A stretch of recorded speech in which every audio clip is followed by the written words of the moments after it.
പ്രിയപ്പെട്ട കുട്ടികളെ നമസ്കാരം. ഒന്നാം വർഷ ഹയർ സെക്കൻഡറി ജേർണലിസം ക്ലാസ്സിലേക്ക് നിങ്ങൾക്കേവർക്കും വീണ്ടും സ്വാഗതം.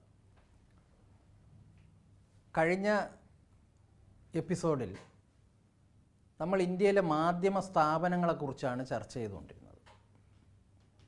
ഇന്ത്യയിലെ മാധ്യമ സ്ഥാപനങ്ങൾ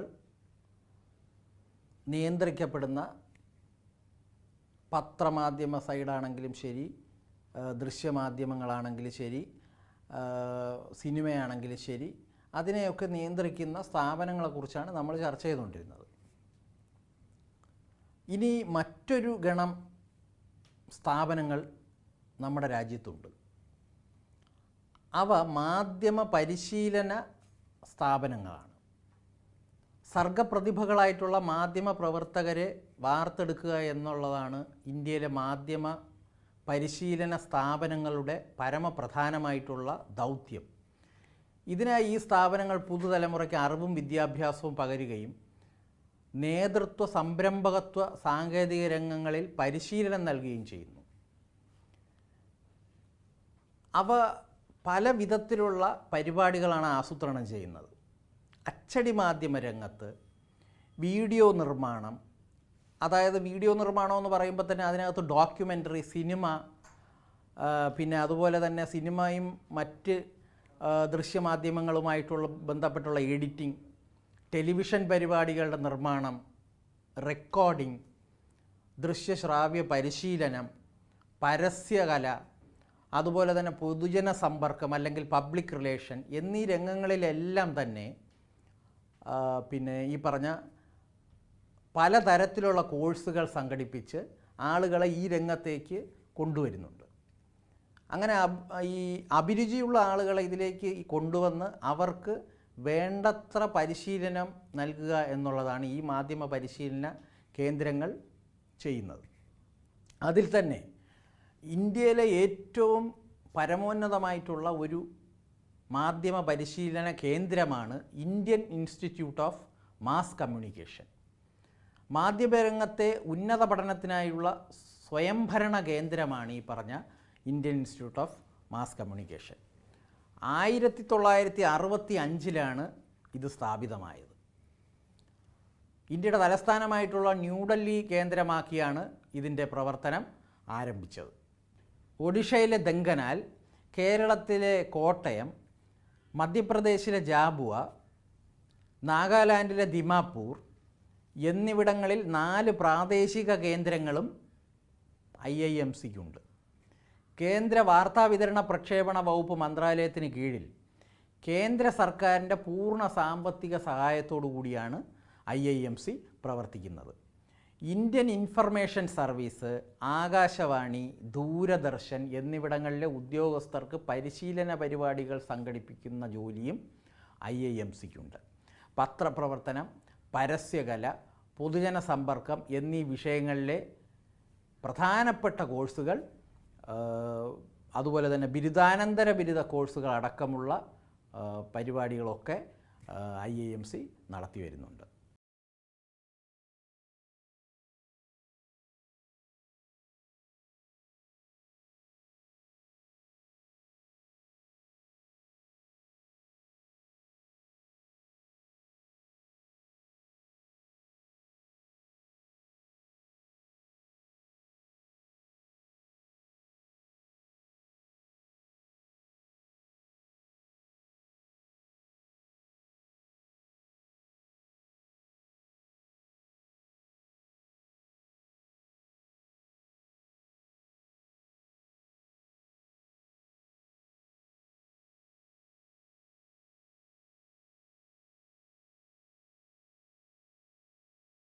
അടുത്ത മറ്റൊരു പ്രധാനപ്പെട്ട സ്ഥാപനമാണ് press institute of India and research institute four news paper development. Press institute of India സ്ഥാപിതമായത് 1963 പത്രപ്രവർത്തനത്തിൽ ഉത്തരവാദിത്വവും മികച്ച ഉന്നത നിലവാരവും ഉറപ്പുവരുത്തുന്നതിനായി ആരംഭിച്ച സ്വതന്ത്രവും ലാഭേച്ഛയില്ലാതെ പ്രവർത്തിക്കുന്നതുമായിട്ടുള്ള ഒരു ട്രസ്റ്റാണിത്. വികസനോന്മുഖ പത്രപ്രവർത്തനം, സ്ത്രീ ശാക്തീകരണം, പഞ്ചായത്ത് പ്രസ്ഥാനം, ബാലവേലയ്ക്കെതിരായ പ്രവർത്തനം, കുട്ടികളുടെ അവകാശങ്ങൾക്ക് വേണ്ടിയുള്ള പോരാട്ടം, ദേശീയ സുരക്ഷ, റിപ്പോർട്ടിംഗ്, എഡിറ്റിംഗ്, അങ്ങനെയുള്ള വൈവിധ്യമാർന്ന വിഷയങ്ങളിൽ പത്രപ്രവർത്തകർക്ക് പരിശീലനങ്ങൾ നടത്തുകയും അതോടൊപ്പം തന്നെ ശില്പശാലകൾ സംഘടിപ്പിക്കുകയുമൊക്കെ പ്രസ് ഇൻസ്റ്റിറ്റ്യൂട്ട് ഓഫ് ഇന്ത്യ ചെയ്യുന്നുണ്ട്. പത്രങ്ങളുടെ നിർമ്മാണം, വാർത്താ പ്രസാധനം എന്നിവയുടെ സാങ്കേതിക വശങ്ങളിൽ ശ്രദ്ധ കേന്ദ്രീകരിക്കുന്നതിന് 1979 സ്ഥാപിച്ചതാണ് റിൻഡ് അഥവാ research institute of news paper development എന്ന് പറയുന്ന സ്ഥാപനം. പത്രനിർമ്മാണത്തിൻ്റെ സാങ്കേതിക വശങ്ങളെക്കുറിച്ച് റിൻഡ് നിരന്തരമായി സർവേകൾ സംഘടിപ്പിക്കുന്നു. റിപ്പോർട്ടിംഗ്, എഴുത്ത് എന്നിവയെ അധികരിച്ച് പത്രപ്രവർത്തകർക്ക് വേണ്ടി ശില്പശാലകളും ധാരാളമായി സംഘടിപ്പിച്ചു വരുന്നുണ്ട്.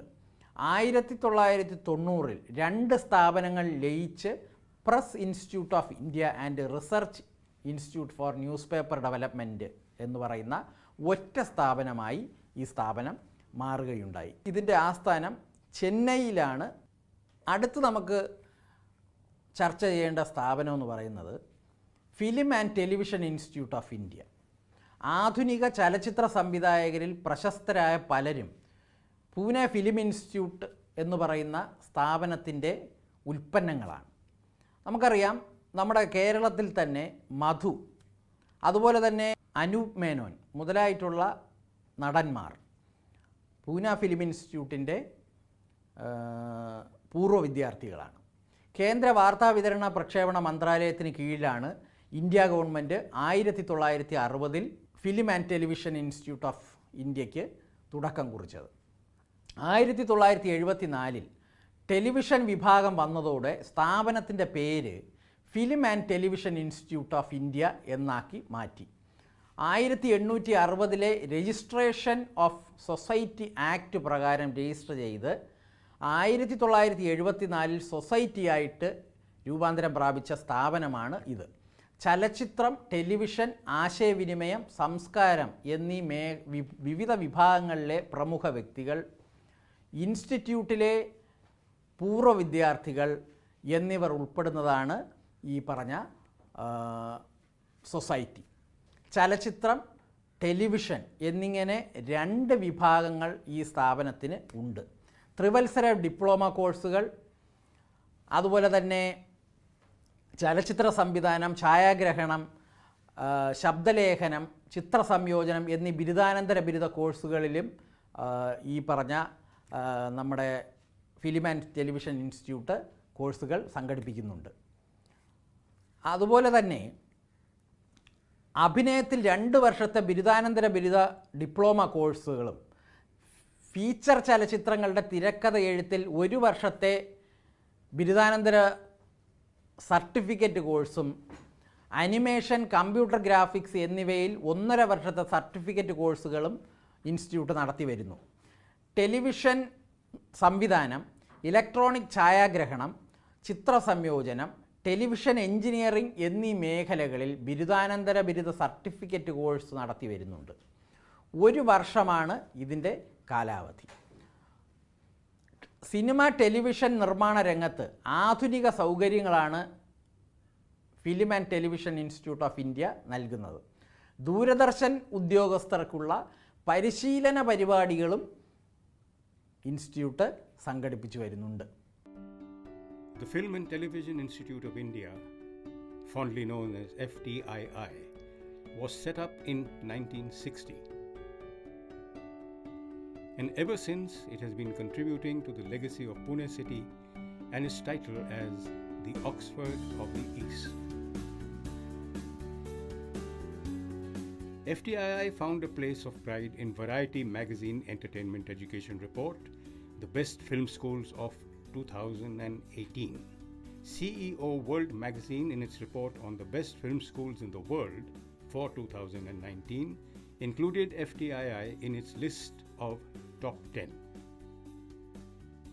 Beginning from the already explored world of celluloid to the new landscape of digital, it has been a memorable journey so far.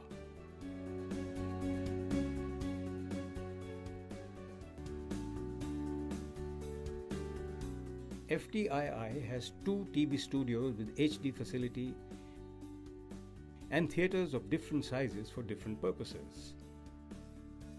The recently built Satish Bahadur Classroom Theatre Complex meets FTII's small and big size classroom requirements with theatres equipped for screening facilities.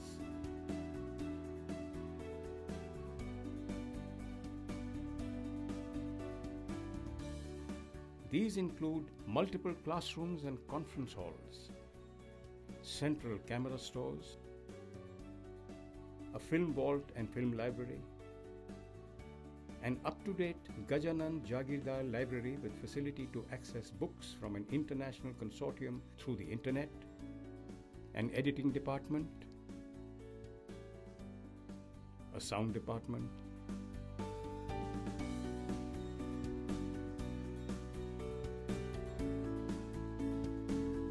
a 16mm and 35mm black and white film processing laboratory,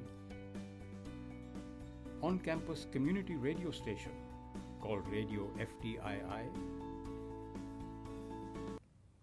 അടുത്ത പ്രധാനപ്പെട്ട മറ്റൊരു സ്ഥാപനമാണ് Satyajit Ray Film and Television Institute. കൊൽക്കത്തയിലുള്ള Satyajit Ray Film and Television Institute കേന്ദ്ര സർക്കാരിൻ്റെ വാർത്താവിതരണ പ്രക്ഷേപണ വകുപ്പ് മന്ത്രാലയത്തിന് കീഴിൽ പ്രവർത്തിക്കുന്ന ഒരു സ്വയംഭരണ സ്ഥാപനമാണ്. ഇത്തരത്തിലുള്ള രണ്ടാമത്തെ ദേശീയ പരിശീലന സ്ഥാപനമാണ് SRFTI. സംവിധാനം, തിരക്കഥ എഴുത്ത്, ഛായാഗ്രഹണം, എഡിറ്റിംഗ്, ശബ്ദലേഖനം എന്നീ വിഷയങ്ങളിൽ ത്രിവത്സര ബിരുദാനന്തര ബിരുദ ഡിപ്ലോമ കോഴ്സുകളും കൂടാതെ ചലച്ചിത്രം, ടെലിവിഷൻ എന്നീ മേഖലകളിൽ ഹ്രസ്വ മധ്യകാല കോഴ്സുകളും സംഘടിപ്പിച്ചു വരുന്നുണ്ട്. ചലച്ചിത്രം, ടെലിവിഷൻ, സാമൂഹ്യ പഠനം, സംസ്കാരം, സാങ്കേതിക വിദ്യ എന്നിവയിലെ ഗവേഷണവും ഇൻസ്റ്റിറ്റ്യൂട്ട് നടത്തി വരുന്നുണ്ട്. അടുത്ത പരമപ്രധാനമായിട്ടുള്ള മറ്റൊരു സ്ഥാപനമാണ് നമ്മുടെ കേരളത്തിൽ സ്ഥിതി ചെയ്യുന്ന Kerala media academy. 1979 Kerala press academy എന്നുള്ള പേരിലാണ് ഇത് സ്ഥാപിതമായത്. കേരള പത്രപ്രവർത്തക union, Indian news paper society, Kerala സർക്കാർ എന്നിവയുടെ സംയുക്ത സംരംഭമായാണ് ഇത് സ്ഥാപിക്കപ്പെട്ടത്. പത്രപ്രവർത്തകരിൽ ഏറ്റവും മികച്ച തൊഴിൽ നൈപുണ്യവും അത് പ്രോത്സാഹിപ്പിക്കലുമാണ് സ്ഥാപനത്തിൻ്റെ ലക്ഷ്യം. പത്രപ്രവർത്തനം, ആശയവിനിമയം, പൊതുജന സമ്പർക്കം, പരസ്യകല, ടെലിവിഷൻ മാധ്യമ പ്രവർത്തനം എന്നിവയിൽ ബിരുദാനന്തര ബിരുദ ഡിപ്ലോമ കോഴ്സുകൾ ഇൻസ്റ്റിറ്റ്യൂട്ട് നടത്തുന്നുണ്ട്. പത്രപ്രവർത്തന മേഖലയുമായി ബന്ധപ്പെട്ട പുസ്തകങ്ങളും മീഡിയ എന്ന പേരിൽ ദ്വിഭാഷയിലുള്ള മാസികയും അക്കാദമി പ്രസിദ്ധീകരിക്കുന്നുണ്ട്. കൊച്ചിയിലെ കാക്കനാടാണ് ഈ സ്ഥാപനത്തിൻ്റെ ആസ്ഥാനം. 2014 കേരള പ്രസ് അക്കാദമിയുടെ നാമം കേരള മീഡിയ അക്കാദമി എന്നാക്കി പുനർനാമകരണം ചെയ്യപ്പെട്ടു. ഇന്ത്യയിലെ പ്രമുഖ മാധ്യമ സ്ഥാപനങ്ങളെക്കുറിച്ചാണ് നമ്മൾ ചർച്ച ചെയ്തുകൊണ്ടിരിക്കുന്നത്. അത് നമ്മൾ ആദ്യം മുതൽ അച്ചടി മാധ്യമങ്ങൾ, അവയെ നിയന്ത്രിക്കുന്ന സ്ഥാപനങ്ങളെക്കുറിച്ചും അതുപോലെ തന്നെ ഇലക്ട്രോണിക് മാധ്യമങ്ങളുമായിട്ട് ബന്ധപ്പെട്ടുള്ള സ്ഥാപനങ്ങളെക്കുറിച്ചും സിനിമാ സംബന്ധിയായ സ്ഥാപനങ്ങളെക്കുറിച്ചും മാധ്യമരംഗത്തെ പരിശീലന കേന്ദ്രങ്ങളെക്കുറിച്ചും അല്ലെങ്കിൽ മാധ്യമ വിദ്യാഭ്യാസം നൽകുന്ന സ്ഥാപനങ്ങളെക്കുറിച്ചുമൊക്കെ ചർച്ച ചെയ്തു. ഇവയെ ആകമാനം നിയന്ത്രിക്കുന്ന മാധ്യമരംഗത്ത് ഉന്നത സ്ഥാപനങ്ങളുണ്ട്. ബഹുജന മാധ്യമങ്ങളായ റേഡിയോ, ടെലിവിഷൻ, ചലച്ചിത്രം, പത്രം, അച്ചടി മാധ്യമങ്ങൾ, പരസ്യം തുടങ്ങിയവയും ആശയവിനിമയത്തിൻ്റെ പരമ്പരാഗത മാർഗങ്ങളും ജനങ്ങൾക്ക് സ്വതന്ത്രമായി വിവരങ്ങൾ ലഭിക്കുന്നതിൽ പ്രധാനപ്പെട്ട പങ്ക് വഹിക്കുന്നുണ്ട്. ഇന്ത്യയിൽ വിവിധ പ്രായക്കാരായവരുടെ വിനോദ ആവശ്യങ്ങൾക്കായിട്ടാണ് ബഹുജന മാധ്യമങ്ങൾ ശ്രദ്ധ ഊന്നുന്നത്. ദേശീയോദ്ഗ്രഥനം, പരിസ്ഥിതി സംരക്ഷണം, ആരോഗ്യം, കുടുംബക്ഷേമം, നിരക്ഷരതാ നിർമ്മാർജ്ജനം തുടങ്ങിയ വിഷയങ്ങളിൽ ശ്രദ്ധ കേന്ദ്രീകരിക്കുകയും ഇവ ചെയ്യുന്നുണ്ട്. മാധ്യമങ്ങളെ നിയന്ത്രിക്കുന്നത് കേന്ദ്ര വാർത്താവിതരണ പ്രക്ഷേപണ വകുപ്പ് മന്ത്രാലയമാണ്. കേരളത്തിൽ വിവര പൊതുജന സമ്പർക്ക വകുപ്പും പ്രവർത്തിക്കുന്നുണ്ട്. ഈ രണ്ട് പ്രധാനപ്പെട്ട സ്ഥാപനങ്ങളുടെയും ഘടന നമുക്ക് മനസ്സിലാക്കാം. അതിലൊന്നാമത്തേതെന്ന് പറയുന്നത് കേന്ദ്ര വാർത്താവിതരണ പ്രക്ഷേപണ മന്ത്രാലയമാണ്. വാർത്താവിതരണം, ചലച്ചിത്ര നിർമ്മാണം തുടങ്ങിയ മേഖലകളുമായി ബന്ധപ്പെട്ടുള്ള എല്ലാ നിയമനിർമ്മാണങ്ങളും ഭരണ സംവിധാനവും നിയന്ത്രിക്കുന്നത് കേന്ദ്ര സർക്കാരിൻ്റെ വാർത്താവിതരണ പ്രക്ഷേപണ വകുപ്പ് മന്ത്രാലയമാണ്. Prasar Bharati, DAVP, Field Publicity, സംഗീത നാടക വിഭാഗം, പ്രസിദ്ധീകരണ വിഭാഗം, ഫിലിംസ് ഡിവിഷൻ, ഫിലിം ഫെസ്റ്റിവലുകളുടെ Directorate, NFDC, PIB, FTI, IIMC, NFAI, CFSI, CBFC എന്നിവ ഈ മന്ത്രാലയത്തിന് കീഴിൽ പ്രവർത്തിക്കുന്ന 14 യൂണിറ്റുകളാണ്. അതായത് വാർത്താവിതരണ പ്രക്ഷേപണ വകുപ്പ് മന്ത്രാലയത്തിൻ്റെ കീഴിലാണ് നമ്മൾ നേരത്തെ പഠിച്ച സ്ഥാപനങ്ങളെല്ലാം നിലകൊള്ളുന്നത്. അപ്പോൾ ഈ വാർത്താവിതരണ പ്രക്ഷേപണ വകുപ്പ് മന്ത്രാലയത്തിൻ്റെ കീഴിൽ പ്രവർത്തിക്കുന്നു എന്നുള്ളത് കൊണ്ട് തന്നെ ആ സ്ഥാപനങ്ങളുമായിട്ട് ബന്ധപ്പെട്ടുള്ള ചട്ടങ്ങളും നിയമങ്ങളും അതുപോലെ തന്നെ മറ്റ് നിയന്ത്രണങ്ങളുമെല്ലാം വരുത്താനുള്ള പൂർണ്ണമായിട്ടുള്ള അവകാശം അല്ലെങ്കിൽ അധികാരം എന്ന് പറയുന്നത് കേന്ദ്ര വാർത്താവിതരണ പ്രക്ഷേപണ വകുപ്പ് മന്ത്രാലയത്തിൻ്റെ കീഴിലാണ്. ഈ വാർത്താവിതരണ പ്രക്ഷേപണ വകുപ്പ് തീരുമാനിക്കുന്ന കാര്യങ്ങളാണ് കാലാകാലങ്ങളിൽ ഈ സ്ഥാപനങ്ങൾ നടപ്പിൽ വരുത്തുന്നത്. അവിടുത്തെ ഭരണ സംവിധാനം, അവിടുത്തെ നിയമങ്ങൾ, അതുപോലെ തന്നെ നിയമങ്ങളിലെ മാറ്റം എന്നിവയൊക്കെ കേന്ദ്ര വാർത്താവിതരണ പ്രക്ഷേപണ വകുപ്പ് മന്ത്രാലയം തീരുമാനമെടുത്ത് നടപ്പിലാക്കുന്നു. വളരെ നിയമം ഏറ്റവും കൂടുതൽ നടപ്പിൽ വരുത്തേണ്ടതുണ്ടെങ്കിൽ അത്തരം കാര്യങ്ങൾ ഇന്ത്യൻ പാർലമെൻറ്റിലേക്ക് വിടുകയും പാർലമെൻറ്റ് പാസ്സാക്കുന്ന നിയമങ്ങളുടെ അടിസ്ഥാനത്തിൽ അവ ഈ സ്ഥാപനങ്ങളിൽ നടപ്പിലാക്കുകയും ചെയ്യുന്നു. അടുത്ത മറ്റൊരു പ്രധാനപ്പെട്ട വകുപ്പാണ് നമ്മുടെ കേരള സംസ്ഥാനത്തെ വിവര പൊതുജന സമ്പർക്ക വകുപ്പ്, അല്ലെങ്കിൽ information and public relations department. Kerala സർക്കാരിൻ്റെ ഔദ്യോഗിക പ്രചരണ ഏജൻസിയാണ് ഈ പറഞ്ഞ നമ്മുടെ കേരള സംസ്ഥാന വിവര പൊതുജന സമ്പർക്ക വകുപ്പ്. സംസ്ഥാന സർക്കാരും അതിൻ്റെ വകുപ്പുകളുമായി ബന്ധപ്പെട്ട വിവരങ്ങൾ വിതരണം ചെയ്യുകയും സംസ്ഥാന സർക്കാരും ജനങ്ങളുമായിട്ടുള്ള ആരോഗ്യകരമായിട്ടുള്ള ബന്ധം നിലനിർത്തുന്നതിന് ശ്രമിക്കുകയും ചെയ്യുന്നത് ഈ വാർത്താവിതരണ മന്ത്രാലയം ചെയ്യുന്ന അതേ ജോലി സംസ്ഥാനത്ത് നിർവഹിക്കുന്ന information and public relations department ആണ്. സർക്കാരിൻ്റെ പ്രവർത്തനങ്ങൾ പൊതുജനങ്ങളിലേക്ക് എത്തിക്കുന്നതോടൊപ്പം തന്നെ ജനങ്ങളുമായി ആരോഗ്യകരമായിട്ടുള്ള ബന്ധം നിലനിർത്തുന്നതിനും ഈ പറഞ്ഞ പബ്ലിക് റിലേഷൻസ് വകുപ്പ് ശ്രമിക്കുന്നുണ്ട്. പൊതുജനങ്ങളുടെ പ്രതികരണങ്ങൾ സർക്കാരിനെ അറിയിക്കുന്നത് പലവിധ മാർഗത്തിലൂടെയാണ്. സർക്കാർ പദ്ധതികൾ ജനങ്ങളിലെത്തിക്കാൻ ജനപഥം എന്ന് പറയുന്ന മലയാള ഭാഷയിലെ ഒരു പ്രസിദ്ധീകരണവും കേരള കോളിംഗ് എന്ന് പറയുന്ന ഇംഗ്ലീഷ് ഭാഷയിലുള്ള മാസികയും പബ്ലിക് റിലേഷൻസ് വകുപ്പിൻ്റേതായിട്ട് ഉണ്ട്. ഇനി പറയുന്നവയാണ് ഈ വിഭാഗത്തിൻ്റെ പ്രധാനപ്പെട്ട പ്രവർത്തനങ്ങൾ.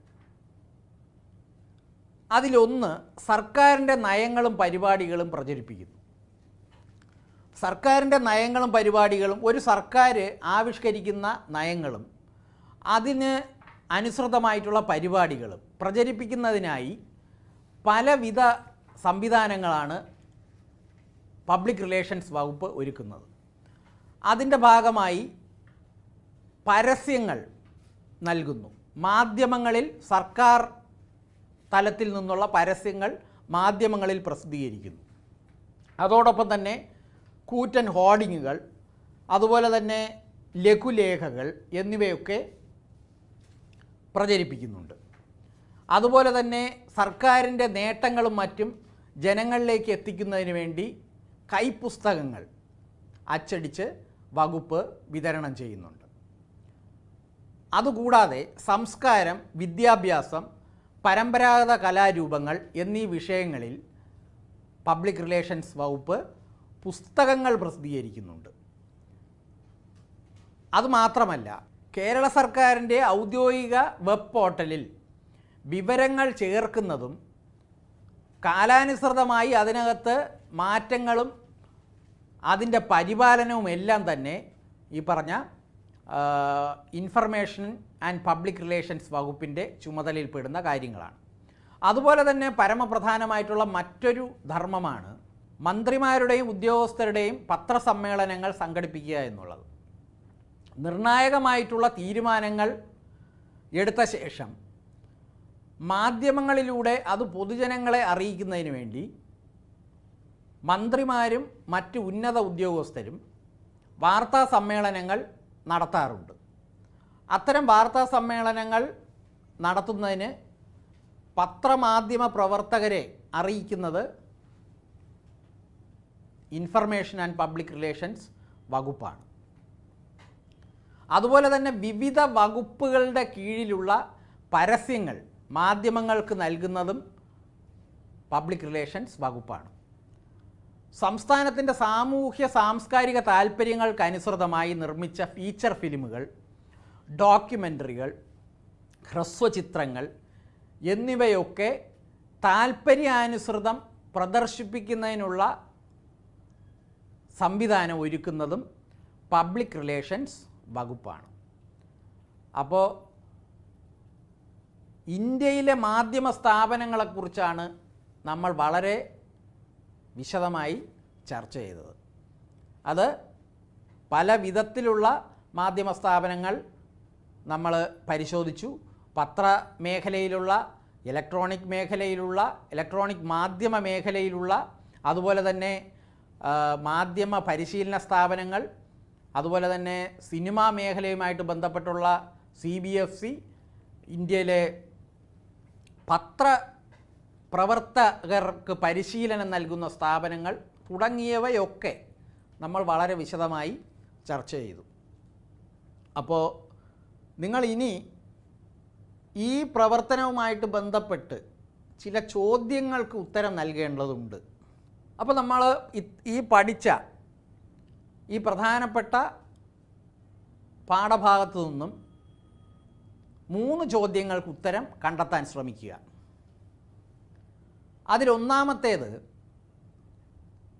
ഇന്ത്യൻ ഇൻസ്റ്റിറ്റ്യൂട്ട് ഓഫ് മാസ് കമ്മ്യൂണിക്കേഷൻ്റെ 4 പ്രാദേശിക കേന്ദ്രങ്ങൾ എവിടെയൊക്കെയാണ് സ്ഥിതി ചെയ്യുന്നത്. രണ്ടാമത്തെ ചോദ്യം, കേരള മീഡിയ അക്കാദമിയുടെ ആസ്ഥാനം എവിടെ? ഫിലിം ആൻഡ് ടെലിവിഷൻ ഇൻസ്റ്റിറ്റ്യൂട്ടിൻ്റെ ആസ്ഥാനം എവിടെ? ഇങ്ങനെയുള്ള 3 ചോദ്യങ്ങൾക്ക് നിങ്ങൾ ഉത്തരം കണ്ടെത്തുക. ഇംഗ്ലീഷിലോ മലയാളത്തിലോ ഇതിൻ്റെ ഉത്തരം എഴുതി നിങ്ങളുടെ സ്കൂളിൽ ജേർണലിസം പഠിപ്പിക്കുന്ന അധ്യാപകനെ കാണിച്ച് ബോധ്യപ്പെടുത്തേണ്ടതാണ്. ഇത്രയും നേരം ഈ ക്ലാസ് ശ്രവിച്ചിരുന്ന നിങ്ങൾക്ക് ഏവർക്കും നന്ദി, നമസ്കാരം.